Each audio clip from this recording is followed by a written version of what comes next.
कोई दुश्मन आसमान से हमले की कोशिश करेगा तो उसका अंजाम ये होगा। कोई दुश्मन जमीन से भारत को घेरने की कोशिश करेगा तो उसका अंजाम ये होगा।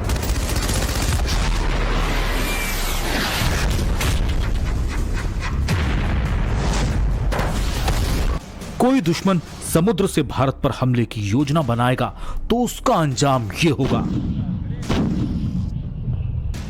अगर कोई अंतरिक्ष से भी भारत पर नजर डालेगा तो उसका अंत हो जाएगा।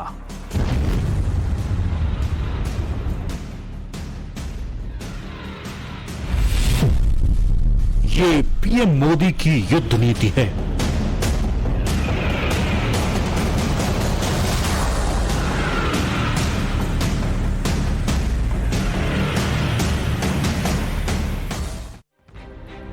जिसने एलओसी पार पाकिस्तान और एलएसी पार चीन दोनों को ही डरा दिया हो। युद्ध नीति की एक बहुत मशहूर और कारगर फिलॉसफी है, अगर दोनों ही देश और उनकी सेना बराबरी की होगी तो युद्ध की आशंका बहुत ही कम होगी। यही नीति पीएम नरेंद्र मोदी की है। पीएम मोदी 21 जून को अमेरिका के दौरे पर जाने वाले हैं। यूं तो इस दौरे पर पूरी ही दुनिया की निगाहें टिकी हुई हैं, लेकिन सबसे ज्यादा चीन और पाकिस्तान इस पर टकटकी लगाए देख रहे हैं, क्योंकि उन्हें पता है कि जब दो सुपर पावर देशों के नेता आपस में मिलेंगे तो कुछ बड़ा ही होने वाला होगा।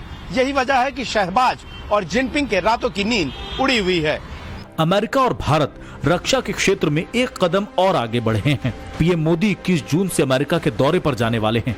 इस दौरे में डिफेंस को लेकर डील फाइनल होने वाली है।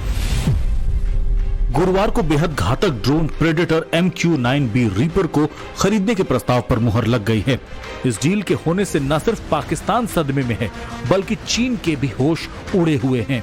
सबसे पहले आपको जो ड्रोन भारत खरीदने वाला है उसके बारे में बताते हैं। इस ड्रोन की रफ्तार 388 किलोमीटर प्रति घंटा है। करीब 40,000 फीट की ऊंचाई पर उड़ान भरने में ये ड्रोन सक्षम है। 40 घंटे तक लगातार उड़ान भर सकता है। इस ड्रोन की मारक क्षमता 11,112 किलोमीटर तक है। MQ-9B सी गार्जियन ड्रोन, जैसा कि नाम से पता चलता है, इसे समंदर को ध्यान में रखते हुए बनाया गया है। MQ-9B प्रेडेटर आर्म ड्रोन को भारत की राष्ट्रीय सुरक्षा और रक्षा जरूरतों के रूप में देखा जाता है। इस ड्रोन की खासियत की बात करें तो ये जमीन से मिसाइल पर अटैक करता है, पनडुब्बियों को खोजकर उन्हें खत्म करता है, बारूदी सुरंगों का पता लगाता है, जमीनी और समुद्री सीमा की निगरानी करता है, दुश्मनों की जासूसी कर सकता है और दूर के हवाई लक्ष्यों को साधने में भी ये ड्रोन सक्षम है। भारत और अमेरिका के बीच डील पूरी तरह से फाइनल भी नहीं हुई, लेकिन पाकिस्तान में अभी से ही टेंशन शुरू हो गई है। पाकिस्तान में अभी से डील को लेकर चर्चा शुरू हो गई है।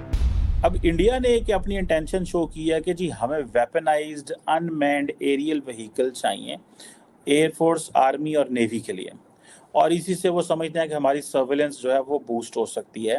और वो कह रहे हैं हमें लाइन ऑफ एक्चुअल कंट्रोल पे चाहिए। लेकिन क्या ड्रोन का कोई ड्रोन तो लिया तो नहीं होना कि ड्रोन जो है लाइन ऑफ एक्चुअल कंट्रोल पे चल रहे हैं। ड्रोन एलओसी पे भी चलेगा, ड्रोन हमारी इंटरनेशनल बॉर्डर पे भी चलेगा। तो ये तो फिर हमारी तो इंडिया के साथ मसले ख़राब हो जाएंगे।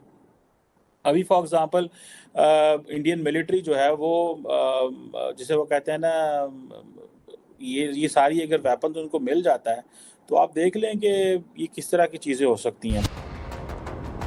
मोदी की युद्ध नीति का मैसेज क्लियर है। शांति की बात करोगे तो शांति से बात करेंगे, और अगर जंग की बात करोगे तो जंग लड़ेंगे। पीएम मोदी ने जब सत्ता संभाली थी, उन्होंने साफ कर दिया था कि देश का एक मजबूत रक्षा कवच होगा और एक मजबूत सेना। इसके बाद से पीएम मोदी सशक्त सेना और सशक्त भारत का विजन तेजी से आगे बढ़ा रहे हैं। पिछले 9 सालों में पीएम मोदी ने सेना को पावरफुल बनाने की दिशा में काफी काम किया है। पिछले 6 सालों में देश का रक्षा निर्यात 6 गुना बढ़ा। 2016 की तुलना में बॉर्डर इंफ्रास्ट्रक्चर 4 गुना बढ़ा। तीनों सेनाओं के बीच कोऑर्डिनेशन के लिए CDS पद, तीनों सेनाओं को एक छत के नीचे लाने के लिए थिएटर कमांड की पहल। इसके अलावा अक्टूबर 2022 तक रक्षा क्षेत्र में काम कर रही 366 कंपनियों को कुल 595 औद्योगिक लाइसेंस जारी किए गए। भारतीय सेना दुश्मनों की किसी भी हिमाकत पर उन्हें ऑन द स्पॉट खाक में मिला देने का मादा रखती है। और इस सेना को मजबूत और सर्वश्रेष्ठ बनाने में पीएम मोदी जी जान से जुड़े हुए हैं। भारतीय सेना के बेड़े में कई युद्धपोत से लेकर लड़ाकू विमान, अटैक हेलीकॉप्टर, मिसाइलें और लेजर गाइडेड रॉकेट शामिल हैं, जिसने भारत की तीनों सेनाओं की ताकत को कई गुना बढ़ा दिया है। आईएनएस विक्रांत रक्षा के क्षेत्र में तेजी से आत्मनिर्भर बनने की सबसे बड़ी मिसाल है। विक्रांत भारत में बना सबसे बड़ा वॉरशिप है। ये चलता फिरता शहर है। सामने सामने की लड़ाई से अधिक लड़ाई अदृश्य हो रही है, अधिक घातक हो रही है।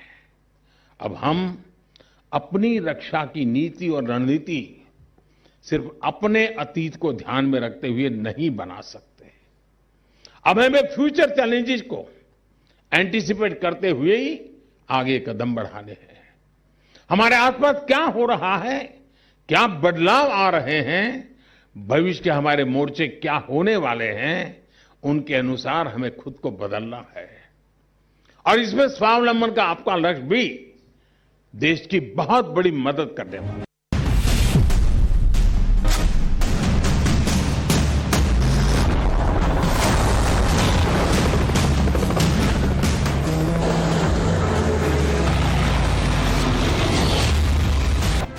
इस पर 30 फाइटर प्लेन या हेलीकॉप्टर तैनात हो सकते हैं, जो महज 3 सेकंड में टेक ऑफ कर सकते हैं। आईएनएस विक्रांत बराक 8 और ब्रह्मोस मिसाइलों से लैस है।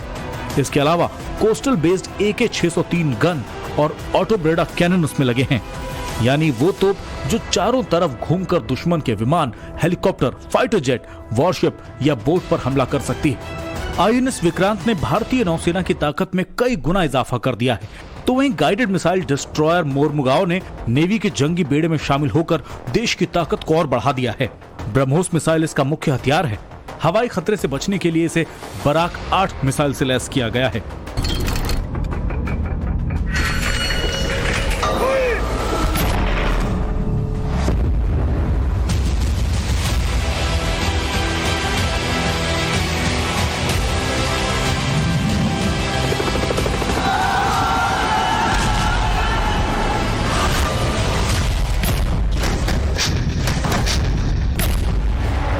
अग्नि 5 बैलिस्टिक मिसाइल सेना की सबसे बड़ी ताकत है। अग्नि 5 के लॉन्चिंग सिस्टम में कैनिस्टर तकनीक का इस्तेमाल किया गया है। इस वजह से इस मिसाइल को कहीं भी आसानी से ट्रांसपोर्ट किया जा सकता है। अब पूरा एशिया, आधे यूरोप के साथ साथ चीन की राजधानी बीजिंग समेत पूरा चीन अग्नि 5 की रेंज में आ गया है। एटमी ताकत वाली अग्नि 5 मिसाइल एक साथ कई वॉरहेड ले जाने में सक्षम है। ये multiple independently targetable re entry vehicle से लैस है, यानी एक साथ कई टारगेट्स के लिए लॉन्च की जा सकती है। ये मिसाइल 1.5 टन तक न्यूक्लियर हथियार अपने साथ ले जा सकती है। इसकी स्पीड मैक 24 है, यानी आवाज की स्पीड से 24 गुना ज्यादा। पीएम मोदी सेना को सुपर पावर बनाने के विजन को लेकर आगे बढ़ रहे हैं। इसी का नतीजा है कि अमेरिका के साथ घातक ड्रोन की डील पर मुहर लगेगी। तो वहीं उम्मीद ये भी की जा रही है कि पीएम मोदी के दौरे पर जेट इंजन GE F414 पर भी डील हो सकती है, जिसे तेजस MK2 में इस्तेमाल किया जाएगा। अगर जेट की तकनीक पर डील फाइनल हुई तो भारत स्वदेशी जेट इंजन बनाने वाले क्लब में शामिल हो जाएगा। इस क्लब में अभी सिर्फ 4 देश ही शामिल हैं। इसमें अमेरिका, ब्रिटेन, फ्रांस और रूस हैं और भारत 5वां मेंबर बन सकता है। चीन का मुकाबला करने के लिए भारत को अपनी ताकत तेजी से बढ़ाने की जरूरत है। इस वक्त तेजस मार्क 2 के लिए नए इंजन की जरूरत है। प्रधानमंत्री नरेंद्र मोदी के अमेरिका दौरे में भारत में GE 414 जेट इंजन के निर्माण पर मुहर लग सकती है। अगर ऐसा होता है तो भारत में इंजन का निर्माण होने लगेगा। मेक इन इंडिया हथियारों के साथ ही राफेल, चिनूक और अपाची जैसी हथियारों की डील कर मोदी सरकार ने देश के दुश्मनों को खबरदार कर दिया। बात चाहे लाइन ऑफ कंट्रोल की हो या लाइन ऑफ एक्चुअल कंट्रोल की, हर मौके पर भारत मजबूती के साथ खड़ा है और देश के दुश्मनों को सबक सिखाने के लिए भारतीय सेना डटी हुई है। LAC पर M777 ultra light howitzer, Rafale fighter jet, Chinook helicopter, supersonic cruise missile, ultra modern surveillance system, K9 Vajra howitzer तैनात है। तो वहीं LOC पर Sako TRG-42 missile, rocket launcher, recoilless gun, artillery guns, anti aircraft gun देश की सुरक्षा में हैं। किसी भी देश को युद्ध लड़ने के लिए सबसे ज्यादा हथियार की जरूरत होती है और भारत ने जब युद्ध लड़े थे तो वो दूसरे देशों पर निर्भर था, लेकिन आज का भारत आत्मनिर्भर है और बदल गया है।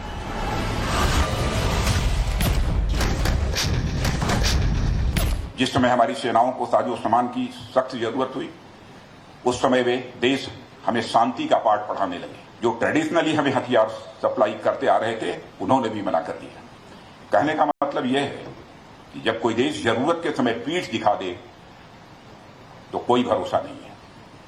इसलिए अपने आप को मजबूत करने के अलावा हमारे पास कोई दूसरा विकल्प है ही नहीं। मोदी ने सुरक्षा के लिहाज से मजबूत तैयारी कर रखी है। मोदी भारत के अलावा उन देशों को भी मजबूत बना रहे हैं जो चीन के विस्तारवाद से परेशान हैं। भारत एशिया की सबसे बड़ी महाशक्तियों में से एक है, ये बात दुनिया जानती है। चालबाज चीन पर भारत के बिना एशिया में काबू पाना बिल्कुल संभव नहीं है। ये बात अमेरिका, जापान और ऑस्ट्रेलिया भी समझ चुके हैं।